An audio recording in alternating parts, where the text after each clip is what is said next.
sebetulnya sedih Sedih karena apa? kalau proses hukum mengenai ijazah ini maju lagi ke tahapan berikutnya. Saya kasihan, tapi ya ini kan sudah keterlaluan. Kelihatan Undangan klarifikasi sebagai diberitahukan saksi. kepada saudara bla bla bla bla bla sebagai saksi gitu ya. Ya. Di sini ada Saksi. kemudian tentang pasalnya banyak Oke, banget. tapi objek perkaranya ada untuk kasus apa? Nggak ditulis juga. Pasal-pasalnya ditulis. Pasalnya ada sabrek. Minggu ini juga tindak lanjutnya akan dilakukan gelar perkara oleh penyidik, di mana nanti pada tahapan hasil penyelidikan ini akan disampaikan secara transparan maupun terbuka.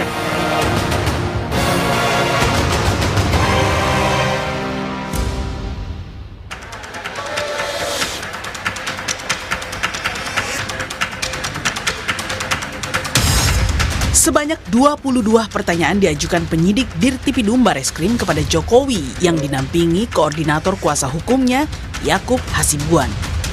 Usai pemeriksaan, Jokowi membawa pulang ijazahnya yang sempat diserahkan adik iparnya ke penyidik. Ia pun berjanji akan memperlihatkan ijazahnya di pengadilan. Tudingan ijazah palsu yang menimpa dirinya membuat Jokowi mantap melanjutkan kasus ini hingga ke pengadilan. Namun saat dirinya disinggung soal pernyataan Megawati yang menyindir agar berani memperlihatkan ijazahnya jika benar, Jokowi mengaku sedih. Saya itu sebetulnya sedih Karena apa? kalau proses hukum mengenai ijazah ini maju lagi ke tahapan berikutnya. Saya kasihan, tapi ya ini kan sudah keterlaluan, jadi ya kita tunggu proses hukum. Megawati sebelumnya menyinggung polemik dugaan ijazah palsu saat memberi sambutan di acara peluncuran di Badan Riset dan Inovasi Nasional. Saat itu, Mega tak menyinggung langsung nama Jokowi, namun dia menantang agar pihak yang sedang digugat tak perlu ragu menunjukkan ijazahnya jika asli.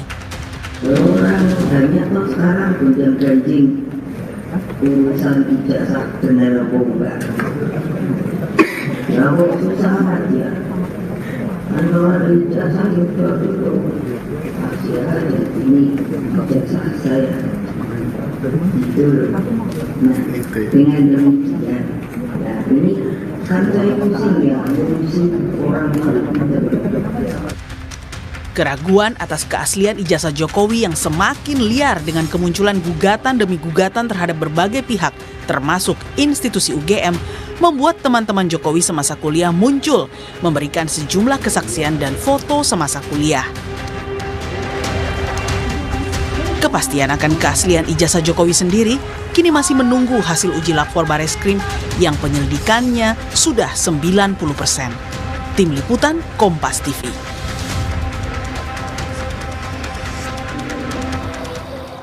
Saudara, setelah menjalani pemeriksaan di Bareskrim sebagai terlapor, Jokowi mengaku siap melanjutkan tudingan ijazah palsu ke pengadilan. Baginya tuduhan soal ijazahnya sudah keterlaluan, lalu bagaimana mendudukkan perkara ijazah palsu dalam aturan hukum nasional? Dan adakah sanksi hukum bila seseorang atau institusi menerbitkan ijazah palsu? Kita bahas bersama kuasa hukum Joko Widodo, sudah ada Bung Yakub Hasibuan, dan juga sudah ada penuding ijazah palsu Joko Widodo, Bung Roy Suryo yang sudah hadir di studio. Terima kasih Bung Roy. Serta ahli hukum pidana Universitas Pelita Harapan, sudah ada Profesor Jamin Ginting. Terima kasih Prof. Jamin sudah bergabung bersama kami di Kompas Petang. Terima kasih. Terima kasih juga Sore Bung Prof, Yakub. sore Pak Yakub. Ya, saya Sore akan Mas Roy, sore Mbak, Siap. sore Prof. Jamin.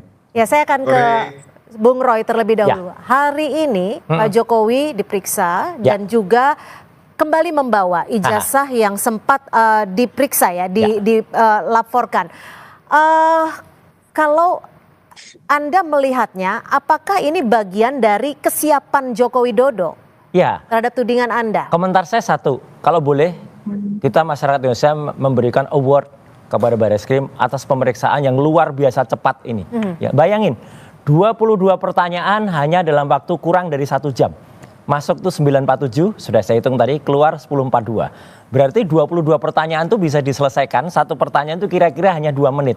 Pertanyaan apa yang bisa diselesaikan selama 2 menit, Mbak Cynthia? Jadi artinya kita kan pernah tahu klarifikasi di Bareskrim itu nama. Masa itu sudah disiapkan, kecuali kalau selaku ahli, biasanya kita dikirim dulu melalui file alamat itu. Jadi di situ kita tinggal tanda tangan, tinggal baca lagi. Kapan waktu ngeprintnya, ya? Kapan waktu kemudian mendengarkan nama Bapak lengkapnya, baru. Jadi dugaan Anda apa nih? Dalam sekian waktu yang Anda sebut sangat singkat, menjawab 22 pertanyaan? Ya biarkan masyarakat yang menilai aja. Tapi kalau semua proses seperti ini, saya kira bagus Bareskrim dan kepolisian. Jadi pemeriksaan itu cepat sekali gitu loh. Kan 22 pertanyaan dalam waktu 1 jam, come on gitu loh. Logika sehat kita, akal sehat kita agak sulit menerima itu. Tapi ya boleh lah. Gitu. Oke, saya coba tanya ke Bung Yakub. 22 pertanyaan diajukan penyidik ke Pak Jokowi. Apakah sudah ada spesifik soal autentifikasi ijazah? Dan apa saja sebenarnya dari 22 pertanyaan itu yang paling besar porsinya? Iya, pertama-tama tentunya saya agak sedikit menyayangkan ya kalau Mas Roy mengomentari sesuatu yang Mas Roy tidak berada di situ tadi. Jadi kan tentunya beliau tidak mengetahui sebenarnya tadi prosesnya seperti apa.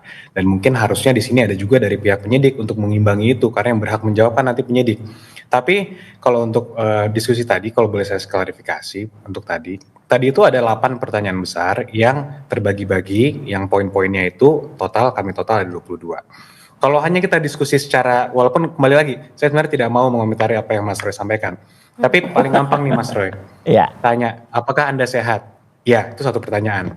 Emang itu berapa lama butuh waktu yang menjawab, apakah Anda sehat Mas Roy? Nah, itu kan sehat jasmani dan rohani, kalimatnya panjang kan jawabannya juga. Sebentar Mas, saya lagi bicara Mas. Ya, tapi kan Mas Roy pernah diperiksa juga. Artinya tidak ada kesalahan dalam pemeriksaan apapun. Dan tadi Pak Jokowi sudah hadir sendiri untuk memberikan keterangan sebagai pihak yang diadukan atau dilaporkan. Nah, kalau ternyata sekarang Mas Roy mengatakan seakan-akan ada narasi-narasi keanehan, ya silahkan aja apa yang Mas Roy duga atau apa yang Mas Roy tuding, silahkan disampaikan aja Mas, kalau memang ada yang aneh gitu. Tapi kalau tadi dihadiri oleh banyak pihak juga, semua berjalan dengan normal dan sebagaimana mestinya. Bung Yakub, jadi yang paling besar porsinya dari 22 pertanyaan itu apa? Autentifikasi ijazah sudah ditanya juga? Ada, tadi berdiskusi mengenai pertanyaan mengenai ijazah ada, pertanyaan mengenai skripsi ada, pertanyaan mengenai KKN ada, dan ada juga tadi mengenai ya pengalaman Pak Jokowi lah pas kuliah. Ya mungkin teknisnya nanti bisa ditanyakan langsung ke penyidik. Dan ini kan udah masuk ke pokok perkara, jadi saya tidak mau mengomentari terlalu jauh mungkin Mbak. Oke, tadi ada map yang dibawa oleh Pak Jokowi, itu ijazah asli? Betul, itu ijazah asli yang sudah dikembalikan kepada Pak Jokowi. Karena kemarin itu kan sempat, sebagaimana kita semua tahu, sempat kita serahkan kepada Bareskrim melalui saudara Bapak Jokowi dan juga kami dampingi juga untuk dilakukan uji forensik. Nah sekarang karena kebetulan Pak Jokowi juga diminta keterangan, akhirnya sekaligus serah terima dikembalikan lagi. Karena ini masih tahap penyelidikan, jadi tidak ada sita menyita, tidak ada apapun karena masih tahap penyelidikan. Nah, gitu, gimana Bung Roy, sudah dibawa loh ijazah aslinya? Makanya itu, jadi harusnya ijazah itu kalau selaku barang bukti, apalagi itu primary evidence, itu disita harusnya. Atau satu lagi, tadi kan terlihat map itu terlihat tipis ya, kita bolehlah kita menduga ya, atau kita berpraduga. Katanya itu ijazah mulai dari SD sampai SMA. Mungkin bisa ditanyakan ke Mas Yakob, itu tadi ijazahnya semua ijazah atau hanya ijazah S1 saja ya. Dan kalaupun dibawa ya ini agak aneh juga karena harusnya itu nanti ditunjukkan pada saat Bareskrim mengumumkan itu otentik atau tidak. Sekali lagi, tim kami ya itu akan kemudian menyatakan kalau misalnya nanti Bareskrim misalnya mengumumkan, bisa juga pengumumannya nggak minggu depan loh, bisa juga malam ini. Tiba-tiba malam ini ya itu diumumkan ijazahnya otentik gitu. Tapi hanya narasi saja. Gimana bisa menunjukkan yang asli? Konon kalau yang asli itu sudah dibawa lagi oleh Jokowi. Tapi kan Pak Jokowi tadi juga mengklaim akan kok ditunjukkan ke publik tapi di pengadilan. Lah ya itu makanya kan kayak Bu Mega tadi, kalau bisa dibikin pendek kenapa harus dibikin panjang gitu loh. Obama saja, sekelas Obama saja ditanyakan soal akte kelahirannya, dia sertifikat birth-nya langsung ditunjukkan, selesai kan gitu. Ini nggak bikin ruwet, nggak bikin panjang. Jadi keraguan inilah Iya, yang bisa jadi kalau nanti misalnya tiba-tiba, sekali lagi, tiba-tiba Puslap 4, Barreskrim, itu mengumumkan, ya kita minta umumkan secara detail, secara ilmiah, secara saintifik. Ya, ijazahnya tunjukkan, kemudian nanti detail pemeriksaannya, uji karbon 40-nya disampaikan, kertasnya benar apa enggak, tintanya benar apa enggak. Saya pernah katakan di Kompas, ada 6 jenis tinta itu detail, yang kita bisa baca dan silahkan publik atau analis-analis yang ilmiah itu baca itu. Bung Yakub, tadi itu ijazahnya hanya ijazah S1 atau semua ijazah seperti yang sebelumnya sempat disebut Jokowi? Kita bawa semua ijazah Mbak, yang dikembalikan itu kan SMA dan kuliah. Hanya SMA dan Tapi kuliah tadi- yang tadi dikembalikan ya? Betul. Artinya Mbak. nanti, artinya ijazah asli ini sudah diperiksa secara laboratorium forensik? Iya, informasi yang kita dapatkan seperti itu. Namun kan kita kembali kita juga masih menunggu nih Mbak, hasil dari Barreskrim seperti apa pemeriksaannya. Dan kita hormati, kita tunggu, kita juga tidak mau mendahului. Dari pihak Barreskrim juga mengatakan ditunggu saja karena prosesnya masih berjalan, sehingga ya kami hormati. Jadi kita tunggu saja mungkin Mbak.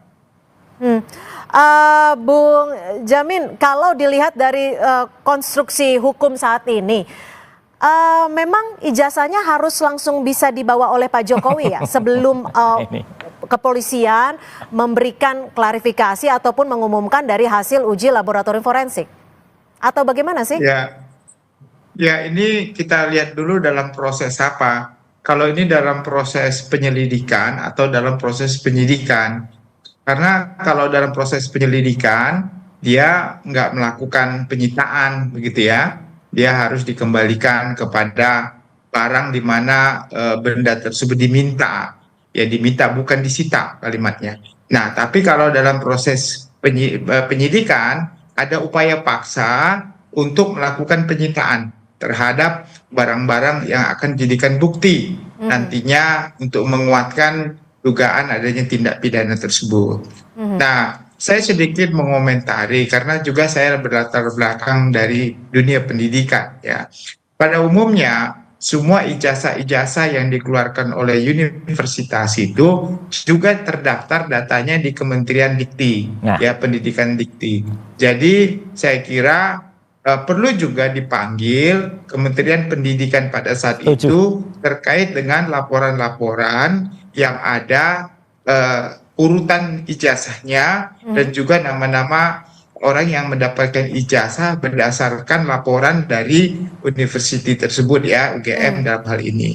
Jadi pendidikan tinggi pada saat itu, kementerian pada saat itu bisa menunjukkan juga bukti-bukti apakah ijazah registernya itu juga terdaftar di Kementerian Pendidikan Tinggi pada saat itu. Jadi itu juga menjadi suatu bentuk pertanggungjawaban dari negara untuk menyatakan bahwasanya itu benar-benar sinkron ya apa yang ada di Kementerian Pendidikan pada saat itu dan juga yang ada pada UGM pada saat itu juga begitu. Oke, ketika pihak kepolisian sudah melakukan uji laboratorium forensik, harusnya sejatinya memang publik diberikan informasi. Lalu seperti apa nantinya pihak kepolisian akan menangani kasus ini? Kita masih akan kembali membahasnya usai jeda, tetap bersama kami.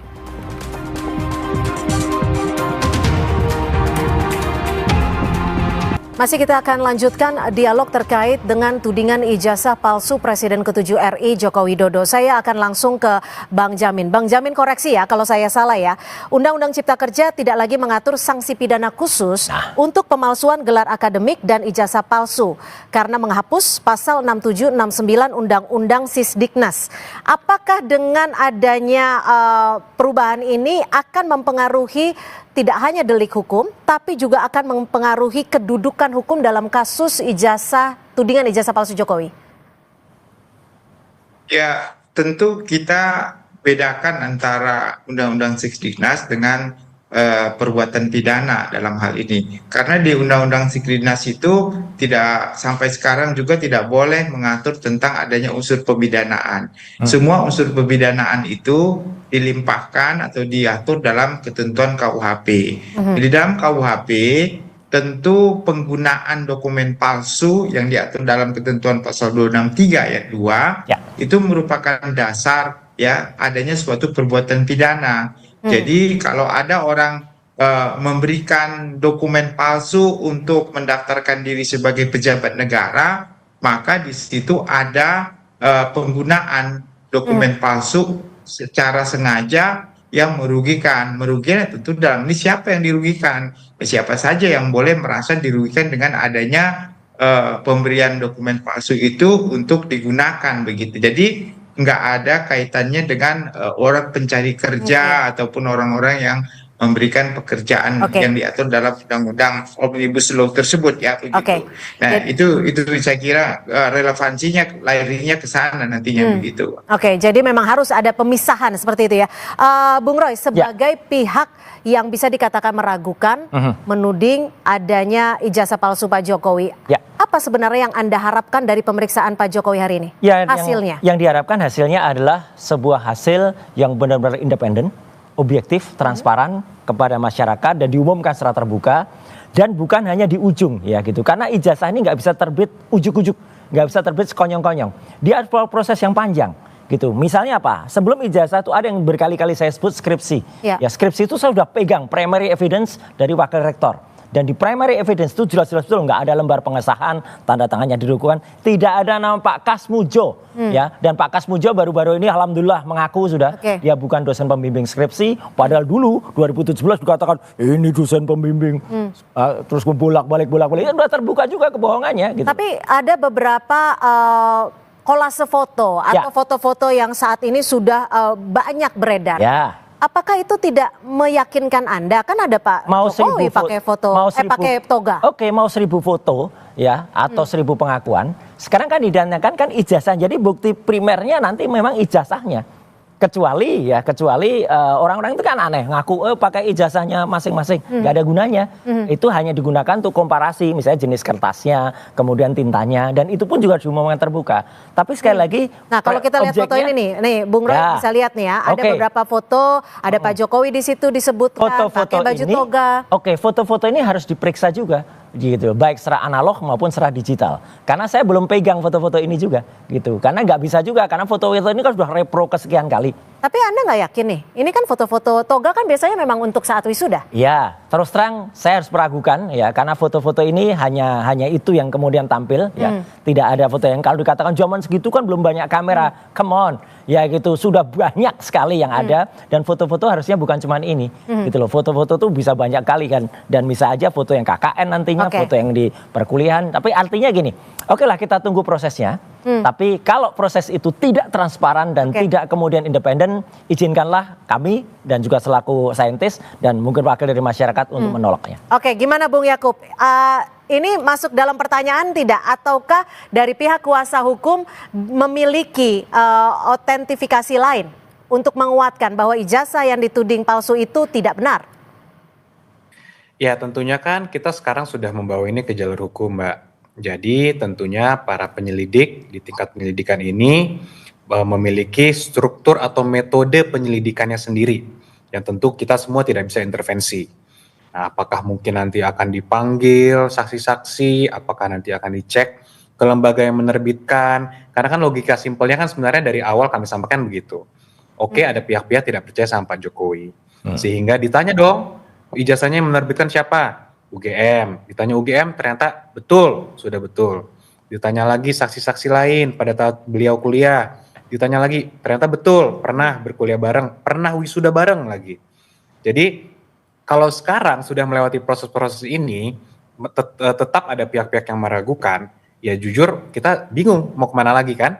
Oleh karena itu kita tempuh jalur hukum, sekarang biar penyelidiklah nanti yang akan menentukan melalui skema, metode, dan juga struktur melakukan investigasinya sendiri. Yang itu nanti akan menerbitkan suatu temuan, tentunya kan ada suatu conclusion nanti.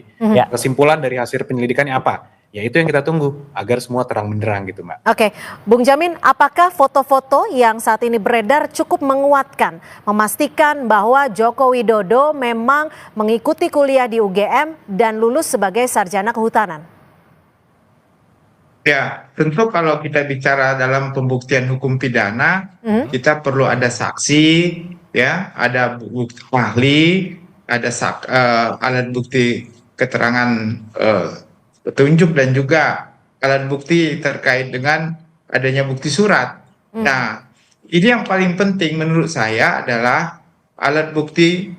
Kalau terkait dengan ijazah itu kan tentu ada saksi ya yang melihat bersama-sama dengan beliau dan bukti surat ijazahnya tersebut ya.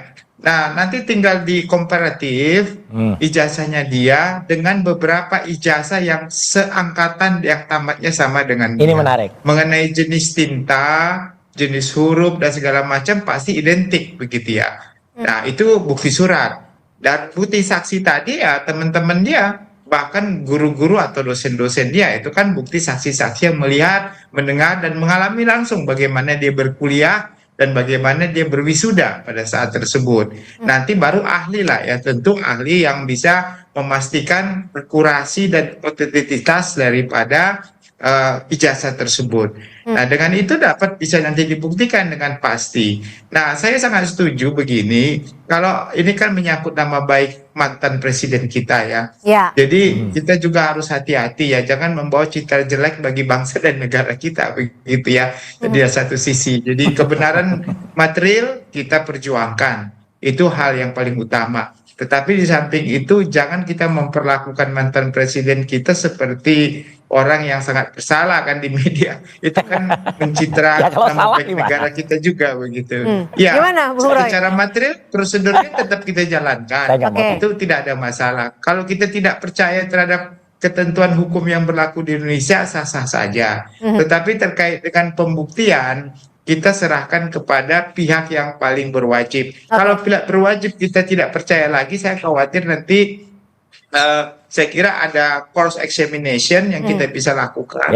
Contohnya pihak pelapor ini bisa meminta ahli dari luar negeri yang sudah dulu juga dilakukan kasus Mirna. Kasus Mirna kan kita juga ada ahli dari yang luar negeri yang bisa dihadirkan untuk meng-cross examination begitu.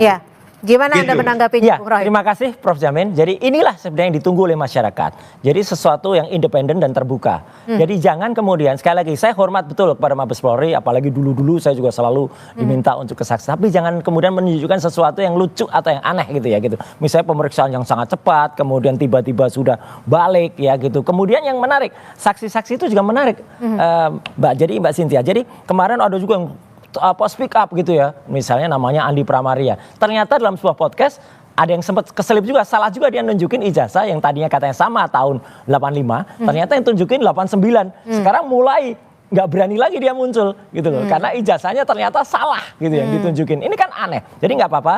Kita tunggu prosesnya dan juga moga-moga apa yang diharapkan oleh semua, terutama transparan dan kejujuran, supaya ditunjukkan oleh Pak Kasmujo, ya, kejujuran itu luar biasa. Oke, Bung Jamin, kalau Anda melihat dari proses dan struktur hukumnya, ini sudah tepat atau masih dibilang sangat lama? Singkat saja.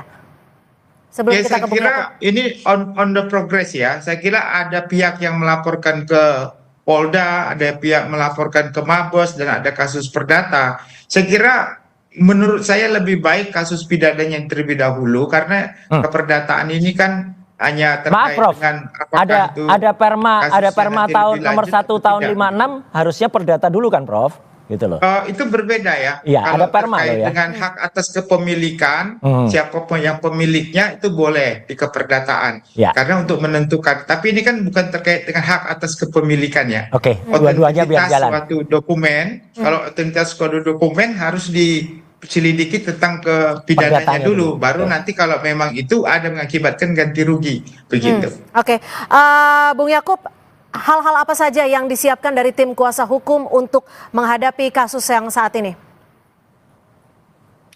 Ya, kalau dari kami tentunya tidak terlalu banyak yang disiapkan, Mbak ya, karena kan ya semuanya sudah sesuai dengan kebenaran yang ada, semua dokumen yang kita pegang juga sesuai apa adanya, jadi tidak ada persiapan khusus.